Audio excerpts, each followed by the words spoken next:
আজকাল আমরা যতই আধুনিক হচ্ছি ততই আমরা কেমন জানি কুঁড়ে হয়ে যাচ্ছি, আলসে হয়ে যাচ্ছি। তাই আজকাল আমরা অনেকেই ফ্রোজেন ফুড খেয়ে থাকি। ফ্রোজেন ফুড যেমন ব্যয়বহুল তেমনি হচ্ছে স্বাস্থ্যকর নাও হতে পারে। তাই আমরা নিজেরা একটু যদি বাড়িতে কষ্ট করে আমরা নিজেরাই ফুড ফ্রোজেন করতে পারি, সেটা হয় সবথেকে উত্তম উপায়। তাই আমি একসাথে কিছু রুটি বানিয়ে সেগুলোকে ফ্রোজেন করে রাখি। যখন আমার ইচ্ছে হয় তখন আমি এভাবে ভেজে খেয়ে ফেলি। অনেকগুলো রুটি আপনি যেভাবে ফ্রোজেন করবেন তার নিয়মটা একদিন আমি দিয়ে দেবো। এর উপরে একটা ভিডিও করে আমি আপলোড দেব। আর এখন মোটামুটি সবাই জানে কীভাবে রুটিগুলো ফ্রোজেন করতে হয়।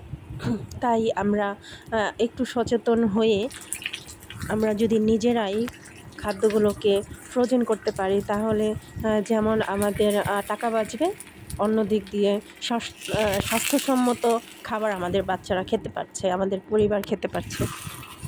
তাই দেখুন, আমি আমার বাচ্চারা বলছিল, আমি সাধারণত রুটি বানিয়ে রেখেছিলাম, কিন্তু আমার বাচ্চারা বলছে যে পরোটা খাবে। তাই রুটি শুধু আমি তেলে দিয়ে ভেজে নিচ্ছি। দেখুন কি সুন্দর পরোটা হয়ে যাচ্ছে। শুধু তায়ের মধ্যে আপনি তেল ঢেলে দিবেন, তেল দিয়ে রুটিগুলো ছেড়ে দিবেন, হয়ে গেল পরোটা।